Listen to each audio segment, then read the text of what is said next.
Hi everyone. If there was a hell, I was in it. Okay, my left boob is itching. Oh my God. It's because I got this off. Jeez. Okay, so where do I begin? The nightmare. Okay, people, I am not stupid. I had my real estate license in Florida. I listed 2 and sold 2 in 1 month. No one had ever done that. So, and I also took a class with Coldwell Banker 5 years ago, but I ended up in the hospital when I was supposed to be taking their prep test, right? By the time I recuperated, this operation was, the recovery was more than having 2 hips replaced, okay? So I missed the deadline for their prep test, and I asked them if they would waive that $100 penalty fee for not taking it on time, and they would not. So I said, screw it. If they're not going to help me, knowing I had a medical issue, I don't want to work for them. And I should have stuck to my guns on that. So here is when the nightmare started. When I did the listing, I said, listen, I want to list it for this amount, and I am disabled, and I need you to fully understand that you can't expect me to do things that an able-bodied person can do. I made that perfectly clear. There was no misunderstanding. And that night I realized something told me I had underpriced my place. So the next day I put it 10,000 more, okay? In the middle of that time, the realtor called me. She said, oh, you got an offer for your first full price, before I had, before I raised it. I did raise it the next day, but the offer came in for the lower price that I had set. She goes, oh, it's a clean contract. And then all of a sudden, these addendums started coming through. Honey, it's not a clean contract if there's 3 contingencies. That was a bunch of bull crap. So I was roped in, when your realtor says it's a good contract, you have a tendency to believe them.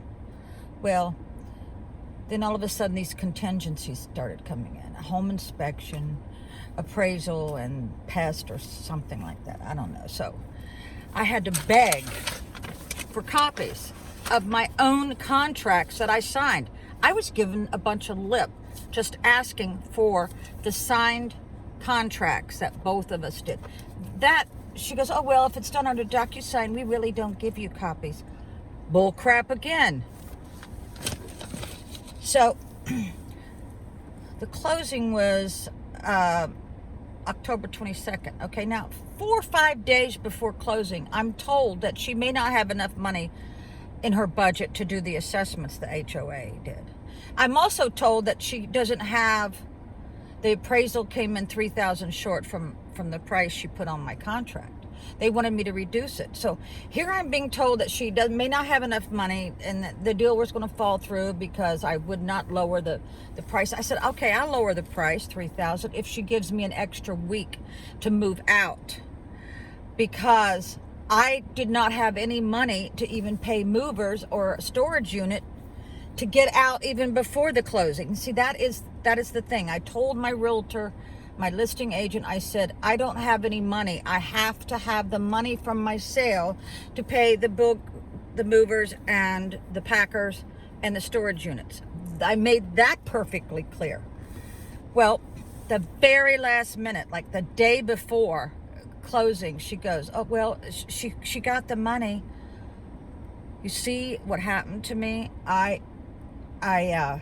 Then they said, okay, we're going to let you stay 4 or 5 days, but you're going to pay $1,500 security and another $50 a day. So they took out $1,500 out of the closing, $250 for $50 a day times 5 days. Now, how many of you all could have booked the movers, the storage units, and the packers? Now, all this happened on a weekend, people. Some people don't answer their phone on the weekend. I was screwed on that too. So I had to borrow money from my ex-husband. I had to borrow money from my brother. And now today I'm devoting a whole day to paying back people who trusted me. So I had just really 1 day to plan all this, because the next day was like the weekend, and so I put it on the next door neighbor. Anybody who could help me, $15 an hour, I'll pay you in cash. Now here's the problem, and my realtor knew this. Their storage units around where I live are few and far between, if not impossible. So I found one in Dahlgren and one on Route 3. So now I had to send the movers, which is extra money, this way, and let's see, yesterday morning at 4 a.m. I had to get up to go through every cabinet, make sure everything was done, because then she had to do another walkthrough to make sure I didn't damage her property, because I had to rent it back from her. So here I am up at 4 a.m. I was sleeping on the floor with a bad back and 2 new hips because of this woman. Now, her final walkthrough was yesterday morning. Now, because I don't get that $1,500 security deposit back until she signs off, so I had to spend more money on a hotel.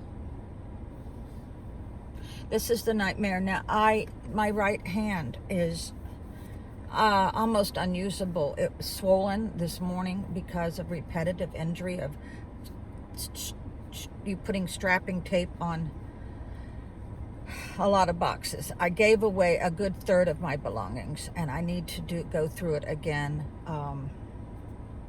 Now, before you say I'm incompetent or stupid or whatever, I put 3 contracts out there contingent on selling my place. And all 3 contracts, because it's a bidding war,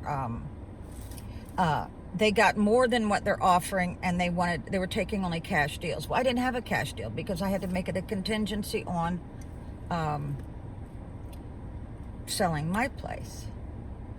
So, let's see.